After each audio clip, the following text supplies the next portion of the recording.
Welcome to the Heal Your Hunger Show, where we get to the heart of why you overeat and how to stop. If you struggle with food and weight like I did, welcome home. Welcome, everybody, to the Heal Your Hunger Show. So happy to have you here. It is a great day to be alive. And I'm bringing back an episode that I did many episodes ago that I think is a really pertinent message. And I want to bring it back to you because chances are it could very well fit where you are right now. So here we go. We're doing a little repeat of this show called How to Overcome a Bad Breakup with Food and How to Stay Broken Up, because God knows we've broken up with some real losers and then gone back to them. And food is one of those losers. So yeah, I'm excited about this show. I'm bringing it back. And also, we're bringing back Make Peace with Food. It's coming up right around the corner. If you want to deep dive with me and be able to really dig into why you overeat and how to stop, how to stay broken up with food, join us for this incredibly yummy, immersive, fun, deep dive into how to heal emotional eating in my Make Peace with Food event. Love your body, love your food, love your life. It's a retreat online. It's 3 days. It's so powerful. You can come for whatever you can come for. The tickets are super inexpensive and you get loved on all the way through the weekend. You will love it. You'll be floating at the end with all the love, all the information, and all the true understanding of why diets aren't working for you. So go to the website, healyourhunger.com, check it out, Make Peace with Food, coming up right around the corner. We'd love to have you join us. We'd love to help you heal. It's not about diets. It's not about food. It's about truly loving yourself and healing at a deeper level. Not only that, but we have Chef Sean coming to cook. We have movement sessions. It's truly a love your body, love your food, love your life extravaganza in a retreat-like setting with other emotional eaters from all around the globe. Join us. Make Peace with Food coming up soon. Okay, on with the show. If you're here for the first time in the Heal Your Hunger world, the podcast, the show, I want to say welcome and just say how glad I am that you're here, because anybody who gets here, I feel like you're here by divine appointment.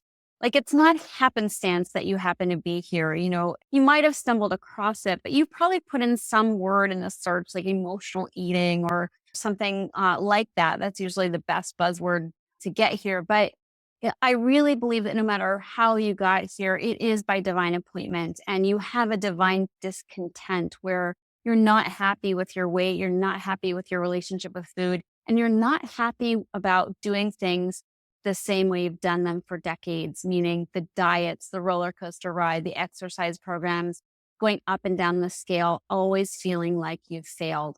Okay, so I have a different solution for you here where it doesn't have to feel that way. There's a new tack you can take. You don't have to go down the same old road with your relationship with food. So isn't that great? So that's what we do here, and you're here because you're meant to be here. Now, if you have not yet taken the quiz to determine if you're an emotional eater or a food addict or what your relationship with food is really about, you can get a personalized score. And you do that by going to healyourhunger.com and taking the free quiz. Also, if you haven't joined us in the Secret Sauce group, that's where I am recording this. Okay. So it's going live in the Secret Sauce group before it turns into a podcast, which means if you're in the Secret Sauce group, you can comment. I'll comment back. You know, when I have guest speakers, they'll comment. I answer questions. It's a really cool thing. Okay. On with the show. I'm going to share today a topic that I think is so invaluable, and I'm really happy to have you here and your questions, your comments, your curiosities. You know, I love an eager student, somebody who wants to learn how to get to the bottom of why they overeat and how to stop. That's what I specialize in, and we do this together. You know, I have been doing this for over 32 years. I'm very blessed to have been freed from the bondage of emotional eating, having been 50 pounds overweight. So I've also been blessed to have helped hundreds of women to overcome this problem. But still, I'm on this road just like you are. I am somebody who is always looking to get better, always looking to have more freedom in my life, more happiness, more expansive joy. And I feel like I'm there, I'm more than I ever have been. The process I teach women in my programs is a process I live by, and it's made me totally free. And I'm so grateful for that. But I'm here with you doing this with you. Okay. And that's the important thing as we learn from each other. So please ask away and let's lock arms and do this together. So, the topic for today, I think, is a really, really important one, and that's how to survive a bad breakup with food. Anybody had one of those? And I choose this topic because recently I did a quit sugar challenge and I had many women who are quitting sugar. So they were breaking up with sugar. And it was so much fun. The women had an amazing time. We're doing another one coming up. If you're not on our email list, make sure that you get on our email list so you'll get the notifications. But anyway, these women were coming off of sugar and it felt bad, when you break up with something that you've been involved with for many, many years, it's a very enmeshed, entangled relationship. Yeah, it's going to feel bad. So I want to talk about that today because many women would make the comment, I feel like I'm losing my best friend. That's what they would say. And it got me thinking about it. And this to me is the number one reason why 98% of all diets fail is because when we just stop overeating, when we go on a diet, when we get the food plan or start doing whatever new fad thing there is to lose weight, and we're not indulging in the foods we normally love to eat, what happens is there's a sense of loss.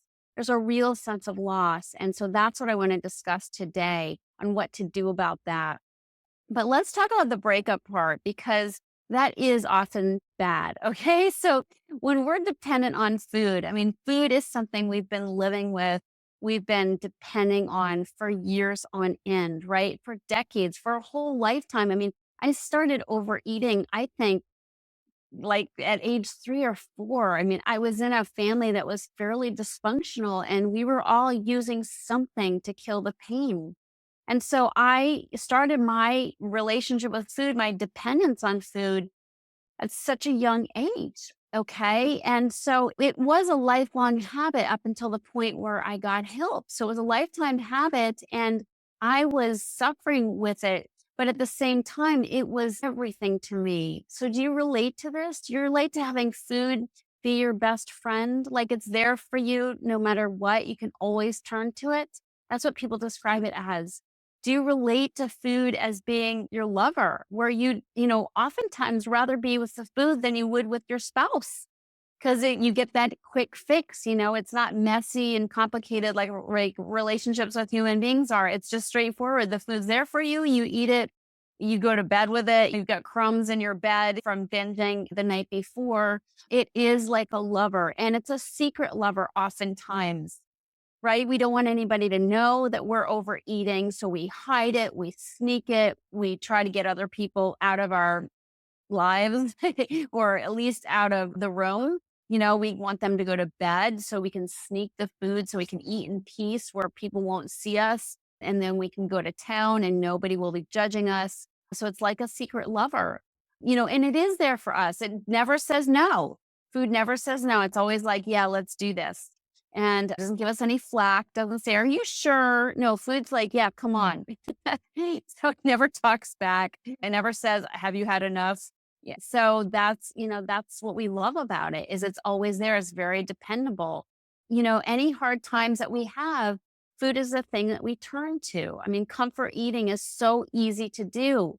And especially in these times in 2020, I think so many people woke up to the fact that they were comfort eaters. They were actually emotional eaters. Before they would have said, that's not me. But boy, oh boy, you put a pandemic in the picture and all of a sudden people are like, yeah, I see it. I get, that I'm eating beyond my nutritional need, beyond my physical need for sustenance. So it's very much a dependent relationship. And the problem with it is it isolates us. It isolates us. It, makes us dependent where it is our number one coping skill and our number two coping skill and our number three coping skill to where we don't have any other coping skills. That's a big problem with food is that, for me, it's what I used in all times and all emotions. If I was happy, I was eating. If I was sad, I was eating. If I was pissed off, I was eating. If I was lonely, I was eating. If I was bored, I was eating. If I felt like somebody had betrayed me, food was there. Good old Ben and Jerry's, those guys won't let me down. And so it was very much this enmeshed relationship, but it was always there for me. So what happens when we let it go? Well, what happens is there is a massive void in our lives. Okay. Now, the breakup's never good. So I called it a bad breakup because we don't usually just wake up one day and say, I'm not going to eat sugar anymore, or I'm not going to eat carbs anymore. No, we get beat up. Okay. So it's a bad breakup because usually some bad things happen before we break up. And then it's true with relationships too, right? We don't just wake up one day and say, this hot guy next to me, I'm just going to let him go. No, we have to have a lot of troubles with that hot guy before we're like, God, time out. I'd rather be alone than I would with this pain of being with this guy. So, it's the same with food. We always have to get beat up first before we are willing to let it go. And unfortunately, that can take years, if not decades. Being sick and tired of being sick and tired takes some beatings, right? And if you're feeling beat up by food right now, I get it. I get it. I've been there. Oh my God. The reason why I do what I do, the reason why I'm here with you now talking, the reason why I do this podcast, the reason why I have my program, the reason why I wrote my book, the reason why I talk to emotional eaters every single day of my life, sometimes even on holidays, is because I got beat up bad. I got beat up really bad where I was just like, Uncle, I'll do anything to stop overeating. And I have. I've gone to great, great lengths, really great lengths. There's nothing I won't do to avoid the terrible horror of binging and not being able to stop. Okay. Now, the things I do are healthy things. Obviously, I don't, hopefully would never do something drastic and harmful to myself, like take some kind of pills or maim my body in surgery or something like that. I mean, stopping requires adopting some really healthy habits. Okay. So that's the good news is the solution for ending emotional eating, the solution for the reign of food in our lives is a good one and it enhances our lives in every single way. So that's the lengths that I've gone to is I've adopted some really healthy, great habits that have made my life so much better. So I've not only been able to stop overeating and I've been able to live in a thin body for decades, but I've also found this joy and this freedom and this sense of love and joie de vivre that I live by now. The way you hear me on this show is not fake. I mean, I'm a pretty happy person. It's because the solution is that good. The solution is that good that it not only makes me free from the horror and the terror of overeating, but it actually enhances who I am. It gives me a depth of substance and spirituality and joy. And how cool is that? How cool is it that the antidote to a horrible, devastating condition like binge eating is one that will make your whole life better. That's super cool. Okay, so the bottom line is it's a bad breakup. We don't just wake up one day and break up with food. It's got to be a lot of pain before we do that. And that's what happens. So it's a bad breakup, but how to survive it? That's what I want to talk to you about.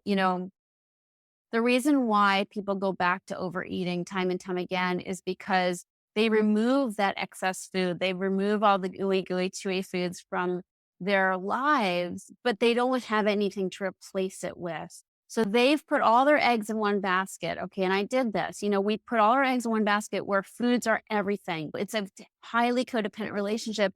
And what happens in this relationship is we basically let other relationships go. So when we depend on food as our main coping tool, and sometimes our only coping tool, we don't have any other tools. We don't have any other support system. And that is why when we let go of food, when we go on a diet, we're lost.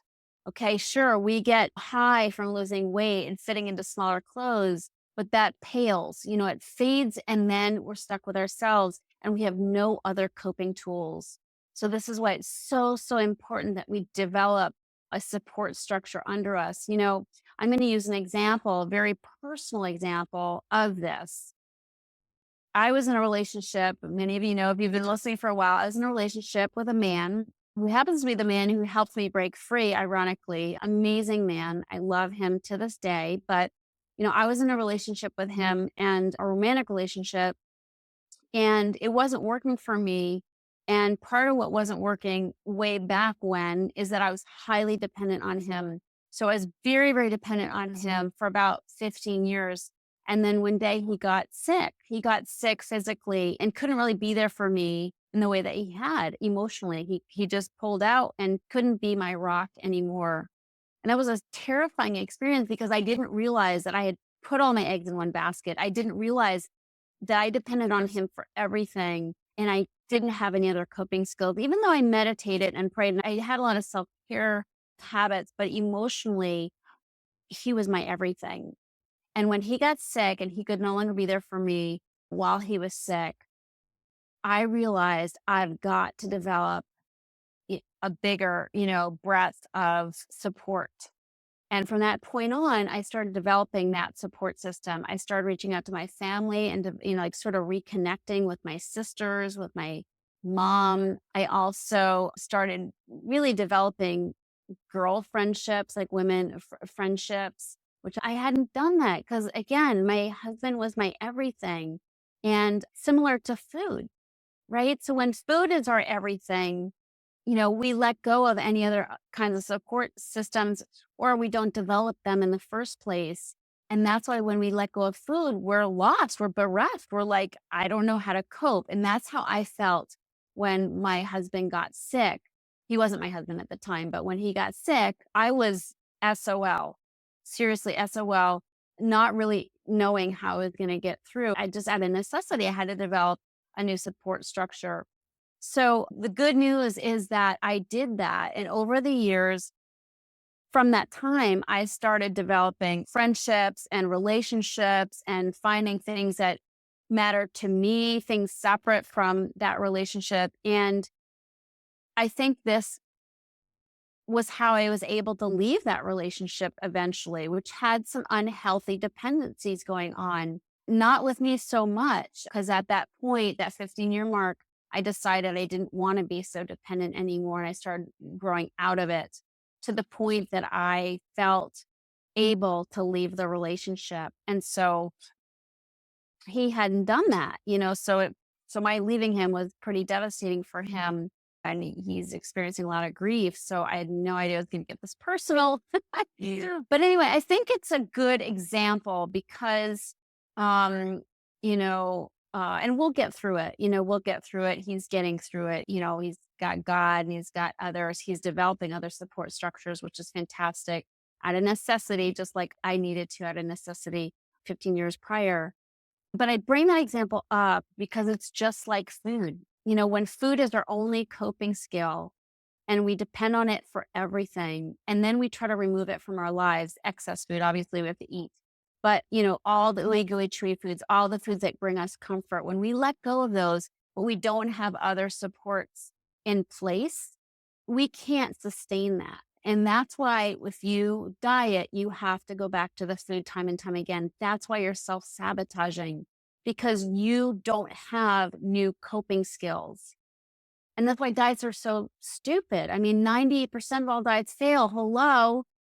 This is a real statistic. 98% of all diets fail because people take away the food and they've got nothing, healthier to replace it with. They have nothing to depend on and they must bring the food back into their lives. And so the reason why I was able to move on from my relationship, I'm in the process of divorcing my husband, is because I developed those new structures and I developed as a person to the point where I didn't feel dependent and I could make a choice. I could make a choice on what I felt like my highest and best way of living, which was to not be in that marriage. But had I not developed those support systems, had I not expanded my breadth of ways of coping in the world, I would have been dependent. I would have stayed dependent. I would never have been able to leave and never have been able to evolve into the person I am today. Now, the person I was when I was with him was good too. It's just I've continued to evolve to where I'm just even happier now. and I made the right choice for myself. So what I want for you is to learn these skills, okay, is to have new coping tools, to have a structure in place so that when you have a bad breakup with food, when you're done, you decide you're done, you don't fall apart. Okay. It's natural to have grief. If you give up your best friend and your lover and your major source of coping and comfort, of course you're going to have grief. Of course, that is normal and natural. You've got a void in your life. So I'm not saying you should hop, skip, and jump through the process of letting go of your main source of coping. Of course, you're going to have grief, and in fact, you'll have a lot of feelings. If you don't transfer that dependence onto something else that's unhealthy, you'll have some feelings, but that's a good thing. Those feelings are a good thing. You need to process those feelings. You need to realize that dependence was covering those things up. We're stuffing those emotions with food. So I'm here to just tell you, you can survive a bad breakup with food, but you've got to get those support structures in place. Don't try to go cold turkey. You'll be back in no time. So anyway, I hope that helps. I hope that makes sense. Of course, you're going to have grief. Of course, you're going to feel loss. If you let go of sugar, if you let go of any unhealthy habit, you're going to have some feelings, but make sure you don't just stop and let it go at that, because that will not sustain you and you'll be back in no time. Make sure you have what you need and the people you need and the support and the encouragement and the love and the way of healing. Okay. Because you got to go deeper and heal at a deeper level. You have to have all that in place. So that's what we do here at Heal Your Hunger. I'm happy to speak with you if that's something that you want to explore with me. Just go to healyourhunger.com. You can survive a bad breakup with food. It's going to be a little rocky, but much easier when you take care of yourself and have what you need, the support to replace that food. So thank you so much. I hope this has made sense. Where can you start getting the support you need in your life? Thanks so much. It's wonderful to be with you. I love you, and I'll see you in the next show. Take care. If you enjoyed this podcast and want to get free support, insider health info, exclusive invites to events, and more, visit healyourhunger.com.